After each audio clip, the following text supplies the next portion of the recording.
नमस्कार। उत्तर प्रदेश और उत्तराखंड के इस खास बुलेटिन में आपका स्वागत है। मैं हूं मनीष गुप्ता। अब तमाम खबरें विस्तार से मेरे साथ। खबर लखीमपुर खीरी से है। दीपावली के पर्व पर मिट्टी के दिए और मूर्तियां बनाने वाले कुंभकारों का पारंपरिक कार्य और अब आधुनिक चकाचौंध के आगे फीका पड़ रहा है, जिससे उन्हें आर्थिक संकट का सामना करना पड़ रहा है। दीपावली का त्योहार को लेकर चारों तरफ उत्साह का माहौल है। हर कोई अपने तरीके से दीप उत्सव की तैयारियों में जुटा हुआ है। दीप उत्सव के पर्व का सबसे ज्यादा अगर किसी को इंतजार रहता है तो वो मिट्टी के दिए बनाने वाले कुंभकारों को। लेकिन आधुनिक चकाचौंध के आगे मिट्टी से बने दिए और मूर्तियों की बिक्री अब बाजार में ना के बराबर रह गई है, जिसके चलते कुंभकारों का पारंपरिक काम अब धीमे धीमे खत्म होने की कगार पर है। रोजी रोटी पर भी संकट आ पड़ा है। खीरी टाउन निवासी कुंभकार ने बताया कि आधुनिक चकाचौंध के चलते चाइनीज झालरों और प्लास्टर ऑफ पेरिस से बनी मूर्तियों के आगे अब मिट्टी के बने दिए और मूर्तियों की बिक्री खत्म सी होती जा रही है। महंगाई के चलते लोग मिट्टी के दिए और मूर्तियों की तरफ न ध्यान देकर चाइनीज झालर और प्लास्टर ऑफ पेरिस से बनी मूर्तियों की खरीदारी करते हैं। यही वजह है कि मिट्टी के दिए और मूर्तियों की बिक्री कम हो जाने की वजह से हमारा पुश्तैनी कारोबार धीमे धीमे खत्म होता जा रहा है।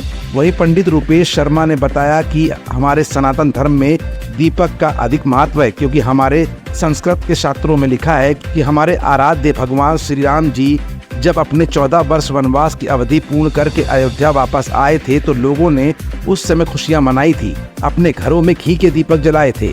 तो शास्त्र संबंधित देखा जाए तो दीपक का ही महत्व है। दीपक से ही शास्त्र का विधान पूरा होता है। मिट्टी के दीपक जलाने से कई फायदे भी हैं। हमारे वायुमंडल में जो नकारात्मक ऊर्जा होती है वो खत्म होती है और सकारात्मक ऊर्जा प्रवेश करती है। उन्होंने बताया कि कुंभकार भाई जो वर्षों से मिट्टी के दिए बनाते हैं वो आस लगाए बैठे होते हैं कि दीपावली का पर्व आएगा, मिट्टी के दियों की बिक्री होगी और हमारे बच्चे भी दीपावली मनाएंगे, हमारे घर में भी दीपावली की खुशियाँ होंगी। तो इसलिए कुंभकार के द्वारा बनाए गए मिट्टी के दियों की तरफ ध्यान दें और मिट्टी के दीपक ही जलाएं। आपका कारोबार है? पुश्तैनी है कारोबार हमारा। क्या लगता है कि आज के दौर पे दीपावली के पर्व पर मिट्टी के बर्तन की बिक्री होती है? वो बहुत कम होने लगी। पहले बहुत चलती थी मिट्टी की बर्तन, अब बहुत कम होने लगी जब से चाइना चालू हुआ।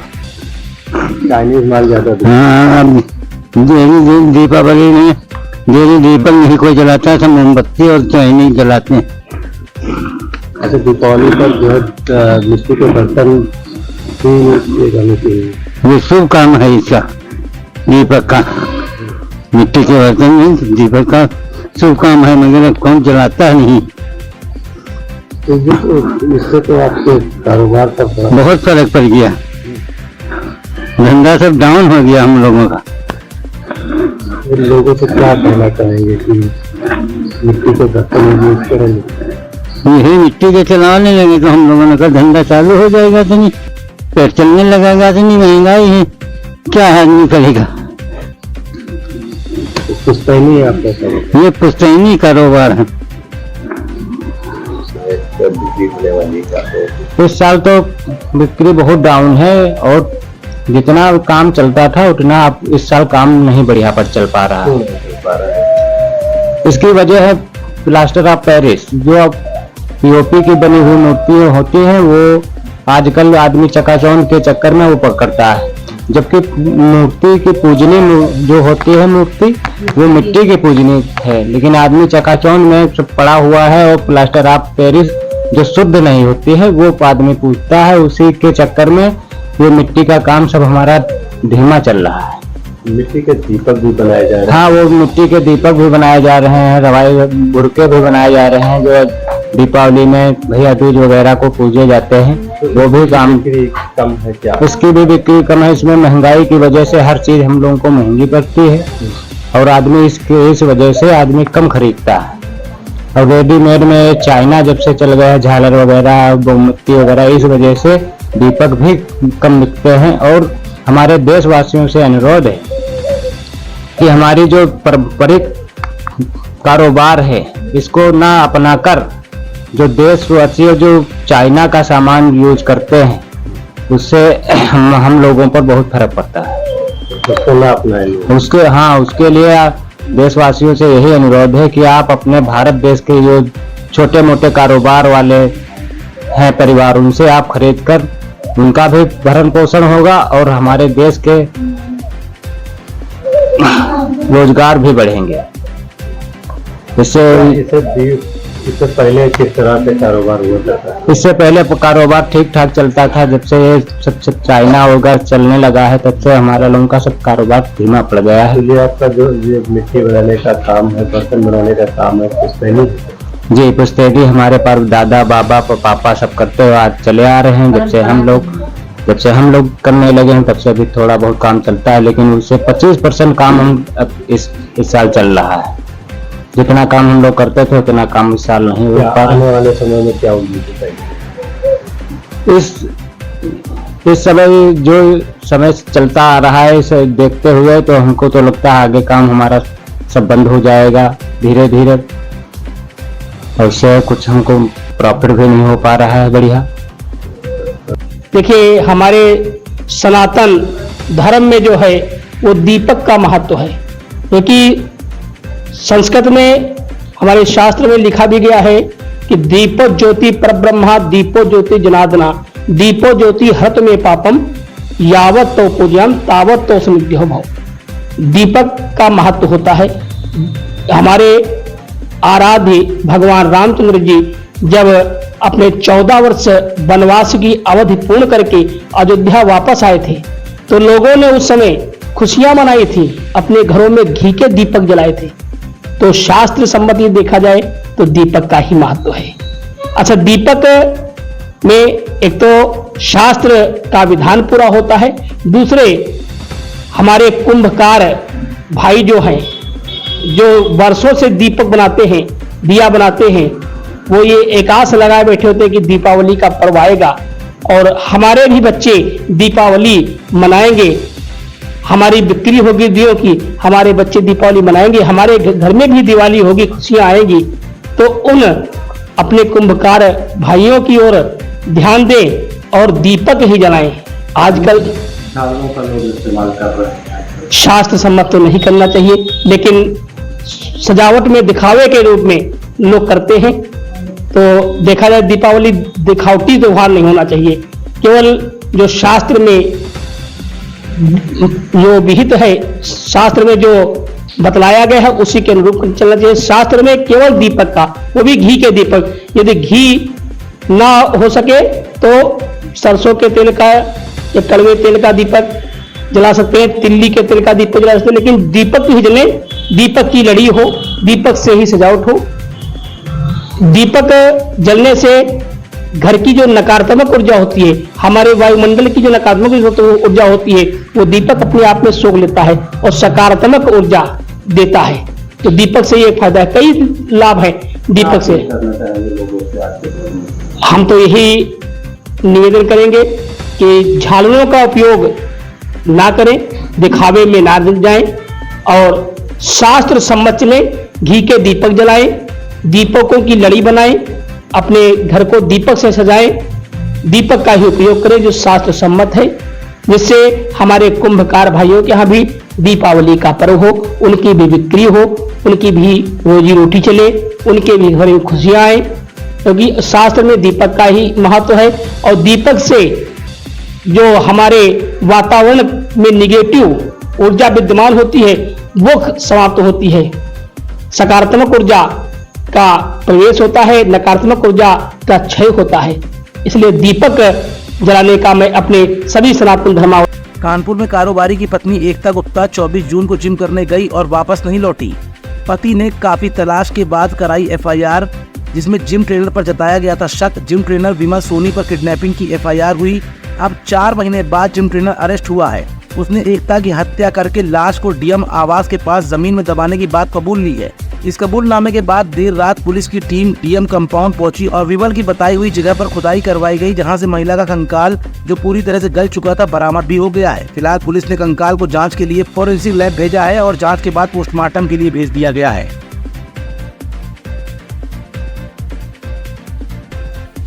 पूरे देश में दीपावली की भव्य तैयारियां चल रही हैं। प्रदेश की राजधानी लखनऊ से सटे हुए अयोध्या यानी धार्मिक नगरी रामनगरी में राम की पैड़ी पर दीप सजाने का काम शुरू हो गया है। इस साल 25 लाख दीप जलाने का रिकॉर्ड बनेगा। खबर कौशाम्बी जिले से है। कौशाम्बी जिलाधिकारी मधुसूदन हुल्गी का बड़ा एक्शन। जिलाधिकारी ने 23 अफसरों पर की बड़ी कार्रवाई। रात्रि प्रवास नहीं करने पर जिलाधिकारी ने वेतन भत्ता रोका और मोबाइल लोकेशन ट्रेस करने के बाद कार्रवाई की। जिले में ऐसे 30 अधिकारी हैं जो प्रयागराज से आते हैं। डीएम जिनका व्हाट्सएप लोकेशन लेने पर 23 अधिकारी मुख्यालय से नदारत मिले और 11 अफसरों ने डीएम को मोबाइल लोकेशन नहीं दिया। 12 अफसरों ने गलत लोकेशन सेंड किया। लापरवाह अफसरों का 1 दिन का वेतन काटा गया। जिलाधिकारी कौशाम्बी मधुसूदन हुल्गी ने बताया कि 30 हमारे ऐसे अधिकारी हैं जो प्रयागराज से आते जाते रहते हैं और इनको बहुत बार हिदायत दी गई है कि विभाग के कार्यों को और योजनाओं को सुचारू रूप से संचालित करने के लिए उन लोगों को यहाँ रहना बहुत ज़रूरी है और ज़िले में रहे अवधि विभाग के कार्यों को संचालित करें। परंतु पिछले 2 दिनों में जब व्हाट्सएप लोकेशन लिया तो 30 में से 23 ऐसे लोग मिले हैं जो नहीं पाए गए थे। उन 30 में से 11 ऐसे पाए गए जिन्होंने लोकेशन नहीं दिया और 12 लोगों ने गलत लोकेशन दिए। उन 23 लोगों का HRA भी काटा गया है और उन लोगों का 1 दिन का वेतन भी काटा गया है। इस पर सख्ती से कार्रवाई की गई है क्योंकि शासन के निर्देश हैं कि मुख्यालय पर तैनात अधिकारी मुख्यालय पर ही रहने चाहिए।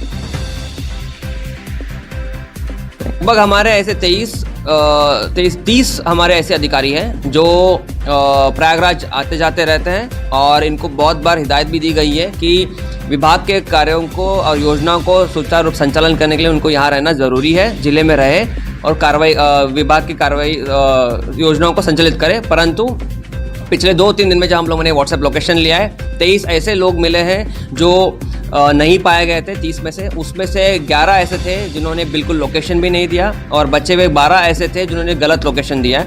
उनका HRA भी काटा गया है और उनका 1 दिन का वेतन भी काटा गया है। इसमें सख्ती से कार्रवाई की गई क्योंकि सख्त निर्देश है शासन के कि मुख्यालय पर तैनात अधिकारियों को मुख्यालय पर रहना है। खबर बदायूं जिले से है। प्राकृतिक संसाधनों को गिद्ध की तरह नोच रहे हैं खनन माफिया। अवैध मिट्टी खनन जोरों पर। खनन विभाग और पुलिस प्रशासन की अनदेखी लगातार जारी। बदायूं जिले के थाना मुजरिया क्षेत्र में प्राकृतिक संसाधनों को बिना परमिशन खनन माफिया गिद्ध की तरह नोच रहे हैं। खनन माफियाओं द्वारा मिट्टी खनन का काम जोरों पर चल रहा है। पुलिस प्रशासन और खनन विभाग की अनदेखी के चलते खनन माफियाओं का बोलबाला बना हुआ है। मुजरिया क्षेत्र में मिट्टी का अवैध खनन विगत कई महीने से लगातार चल रहा है। खनन की लगातार शिकायतों पर भी खनन विभाग ने आंखें मूंद रखी हैं। ग्राम शेख नागला, सिलारपुर, बिचोला, सगराय आदि खनन पॉइंट से लगातार मिट्टी खनन का धंधा धड़ल्ले से चल रहा है। खनन माफिया ट्रैक्टर ट्रॉली चालकों से परमिशन की बात की जाती है तो छूटते ही खनन और पुलिस में एंट्री की बात कहकर पल्ला झाड़ लेते हैं। खनन अधिकारी ब्रज बिहारी ने बताया कि बिना परमिशन किसी को खनन नहीं करने दिया जाएगा, जानकारी कर कार्रवाई की जाएगी। खबर बदायूं जिले से है। बदायूं जिले के आलापुर में उच्च न्यायालय के आदेश के बाद नगर पंचायत कार्यों में हुए घोटाले की जांच करने पहुंची एसडीएम न्यायिक की मौजूदगी में सभासद की जमकर पिटाई की गई। एसडीएम न्यायिक दातागंज विजय मिश्रा को फोन करके पुलिस बल को बुलाना पड़ा। मारपीट का वीडियो अब सोशल मीडिया पर जमकर वायरल हो रहा है। पूरा मामला बदायूं की नगर पंचायत आलापुर का है, जहां विकास कार्यों की जांच के लिए एसडीएम न्यायिक दातागंज के नेतृत्व में एक टीम जांच करने नगर आलापुर पहुंची थी, जहां चेयरमैन पति फहीमुद्दीन भी अपने समर्थकों के साथ मौके पर पहुंच गए। इसी दौरान चेयरमैन पति के समर्थक मौके पर मौजूद लोगों पर आग बबूला हो गए और जांच करने पहुंचे एसडीएम न्यायिक के सामने ही जमकर लात घुसे चलने लगे और मारपीट भी हुई। जांच अधिकारी ने आलापुर थाना प्रभारी को फोन करके पुलिस को बुलाया। इस दौरान एसडीएम न्यायिक दातागंज का एक वीडियो भी सामने आया जिसमें वो इंस्पेक्टर को पुलिस भेजकर कार्रवाई की बात कर रहे हैं। वहीं दूसरे वीडियो में चेयरमैन पति को एसडीएम न्यायिक हड़काते हुए नजर आ रहे हैं और कह रहे हैं कि तुम्हें यहाँ किसने बुलाया। शायद समय रहते न्यायिक मजिस्ट्रेट विजय मिश्र ने पर्याप्त पुलिस बल के पहले ही साथ ले लिया होता तो शायद ये घटना भी नहीं घटित होती और शासन प्रशासन की छवि धूमिल नहीं होती। न्यायिक मजिस्ट्रेट विजय मिश्रा की कार्यशैली पर प्रश्न चिन्ह लगाते हुए तमाम लोग बात कर रहे हैं। फिलहाल पुलिस ने सभासद मोहम्मद फरीद की तहरीर पर चेयरमैन पति फहीमुद्दीन समेत 6 को नामजद करते हुए 10-15 अज्ञात लोगों के खिलाफ मुकदमा दर्ज किया है। पुलिस ने नामजद 3 अभियुक्तों को गिरफ्तार भी कर लिया है। आलापुर क्षेत्र में मारपीट हुई है, क्या मामला है? कल थाना आलापुर क्षेत्र में मारपीट की घटना हुई थी। मारपीट के संबंध में 6 के लोगों के खिलाफ अभियोग पंजीकृत किया गया है। अभियोग पंजीकृत के बाद साक्ष्य के आधार पर 3 लोगों को हिरासत में लिया गया है। शेष की गिरफ्तारी का प्रयास किया जा रहा है, विधिक कार्रवाई की जाएगी। खबर रायबरेली जिले से है। पूरा मामला रायबरेली जिले के विकास खंड डी की ग्राम पंचायत घीसीगढ़ का है। यहाँ के पूर्व प्रधान, पूर्व बीडीसी समेत दर्जनों ग्रामीणों का आरोप है कि ग्राम सभा घीसीगढ़ में तत्कालीन सरकार द्वारा वर्ष 1995-96 में पंचायत भवन निर्माण की स्वीकृति दी गई थी। इसके बाद पंचायत भवन और सचिव आवास का निर्माण कार्य वर्ष 2001-2002 में पूरा हुआ। इस बीच 2 ग्राम प्रधान का कार्यकाल रहा। आरोप है कि 2 पंचवर्षीय से ग्राम प्रधान दशरथ लाल यादव ने बीते वर्ष 2023 के महीने अक्टूबर में कब्जा करने की नियत से इस भवन को धराशायी करवा दिया और इस पर आरसीसी पिलर ढलवा दिया, टीन शेड डलाकर कब्जा कर लिया। पूर्व ग्राम प्रधान, पूर्व बीडीसी समेत दर्जनों ग्रामीणों ने मामले की शिकायत थाना स्तर से लेकर बीडीओ, एसडीएम समेत मुख्य विकास अधिकारी और मुख्यमंत्री शिकायत पोर्टल पर की, जिस पर हल्का लेखपाल ने बेहद अनुभवहीनता और हास्यास्पद रिपोर्ट आख्या लगा दी। लेखपाल ने जांच आख्या में लिखा है कि वर्तमान ग्राम्य विकास अधिकारी ने बताया कि मेरी जानकारी के अनुसार वहां पंचायत भवन और सचिव आवास नहीं था। गौर करने वाली बात यह है कि लेखपाल साहब को कौन समझाए कि मात्र ग्राम विकास अधिकारी के कहने से नहीं, बल्कि उन्हें उस वर्ष के अभिलेख खंगालने चाहिए थे जिस वर्ष में सरकारी कोष से धनराशि दी गई थी। बड़ी बात तो यह है कि लेखपाल की रिपोर्ट को राजस्व निरीक्षक, नायब तहसीलदार, तहसीलदार और एसडीएम ने भी सही मानकर शिकायत के निस्तारण के लिए आख्या आला अधिकारियों को भेज दी। रायबरेली में सरकार के मातहत ही मुख्यमंत्री की साख पर बट्टा लगा रहे हैं।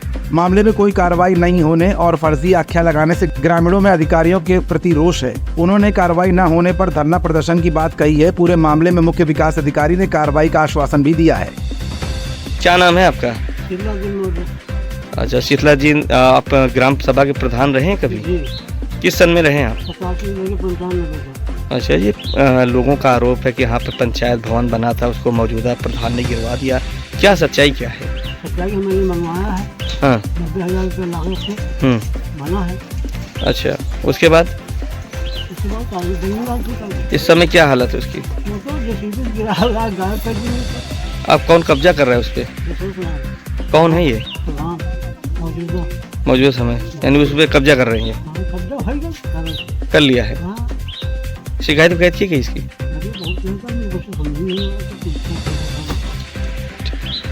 पहले पंचायत भवन बना था यहाँ, उसके बाद 2000 में जब मैं प्रधान हुआ तो शासन आदेश हुआ कि मंत्री सचिवालय बनवाया जाए। तो हमने जो है सचिवालय, मंत्री सचिवालय बनवाया 2001-2002 में। उसके बाद 1 साल बाद इसको तोड़ के बताया गया कि यहाँ पंचायत भवन बनाएंगे, पर पंचायत भवन नहीं बनाया गया। दशरथ लाल यादव ने अपना तोड़ करके मकान बना रहे हैं। कौन है दशरथ लाल? वर्तमान प्रधान जी। इसकी शिकायत वगैरह की जब तोड़ा जा रहा था? हाँ, इसको शिकायत पहले थाने में किया गया, फिर एसडीएम साहब को किया गया, फिर सीडीओ को किया गया, डीएम को किया भी गया था, ऑनलाइन शिकायत भी की गई थी। कोई कार्रवाई नहीं हुई थी? कार्रवाई अभी तक नहीं हुई कुछ। यानी कुल मिलाकर के जो पंचायत भवन और जो ग्राम पंचायत अधिकारी के लिए सचिवालय बनाया गया था, ये आप लोगों का आरोप है कि प्रधान ने तोड़ करके मतलब अपना ये मकान बनवा रहे, कब्जा कर रहे? जी जी। क्या नाम है आपका? राजाधिराज, ग्राम घीसीगढ़ का निवासी हूँ मैं।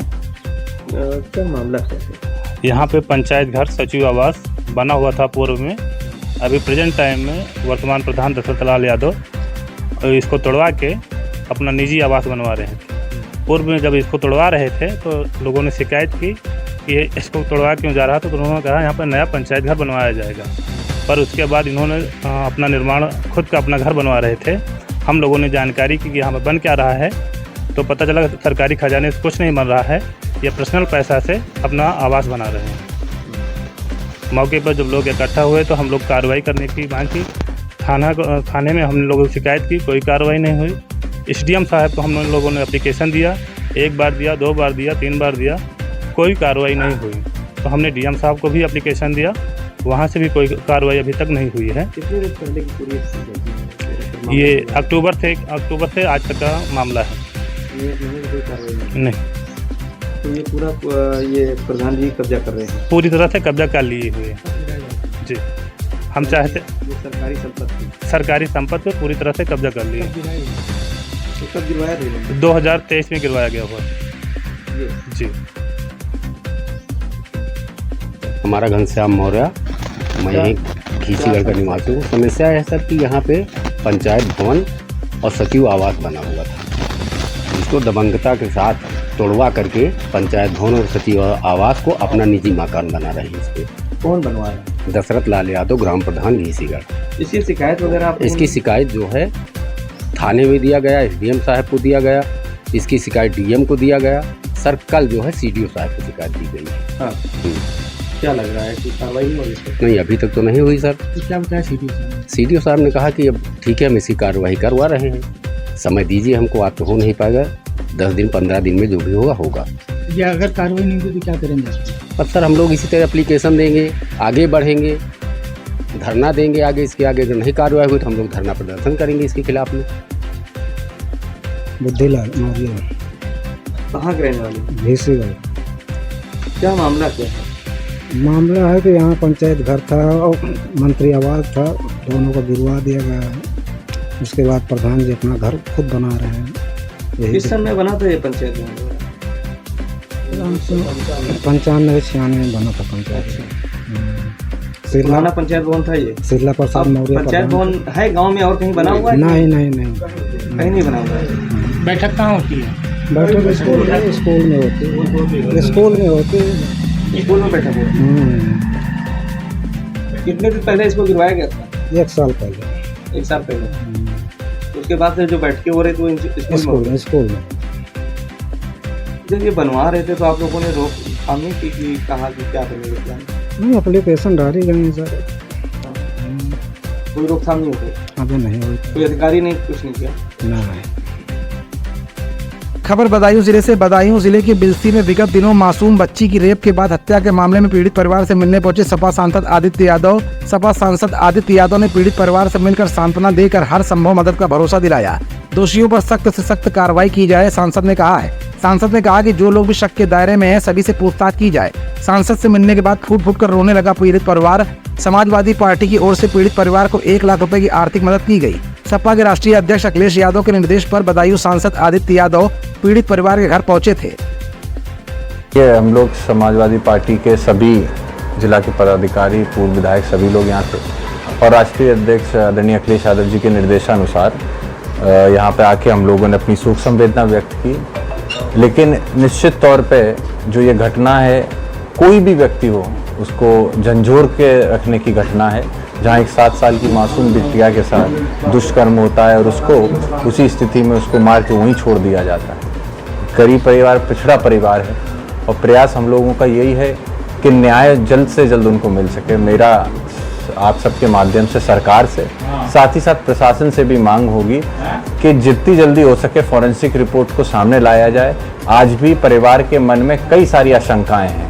व्यक्ति एक उसके अंदर गिरफ्तार हुआ है, लेकिन उसके साथ साथ और भी कई नाम आ रहे हैं। तो मेरा अनुरोध यही होगा पुलिस प्रशासन से कि परिवार के जितने भी सवाल हैं उन सवालों का उनको जवाब मिले, उनकी संतुष्टि मिल सके। साथ ही जो कि आज हम लोग यहाँ पर थे, आदरणीय राष्ट्रीय अध्यक्ष अखिलेश यादव जी के निर्देश पे समाजवादी पार्टी की तरफ से 1 लाख रुपए की आर्थिक मदद का और साथ ही साथ सरकार से भी आदरणीय राष्ट्रीय अध्यक्ष आदरणीय अखिलेश यादव जी न्याय की मांग करेंगे और हम लोग भी संसद से लेकर सड़क तक इस परिवार के साथ खड़े हैं और न्याय की मांग करेंगे। और जल्द से जल्द उस बिटिया जो हम लोग के बीच में अब नहीं है, कहीं भी हो, कम से कम उसकी रूह को शांति मिल सके, उसकी आत्मा को सुकून मिल सके, उसके लिए हम लोग प्रयास करेंगे कि जल्द से जल्द इस परिवार को न्याय मिले। ये बहुत दर्दनाक घटना है। मैं पीड़ित परिवार के पूरी तरह साथ खड़ी हूँ। उन्हें किसी भी प्रकार की न्याय में सहायता चाहिए हो, आर्थिक सहायता चाहिए हो या किसी भी प्रकार की कैसी भी सहायता चाहिए हो,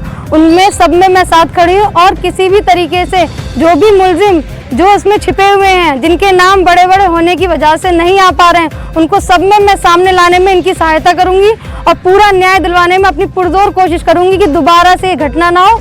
इस बुलेटिन में फिलहाल इतना ही। हाजिर होते हैं तमाम और बड़ी खबरों के साथ अगले बुलेटिन।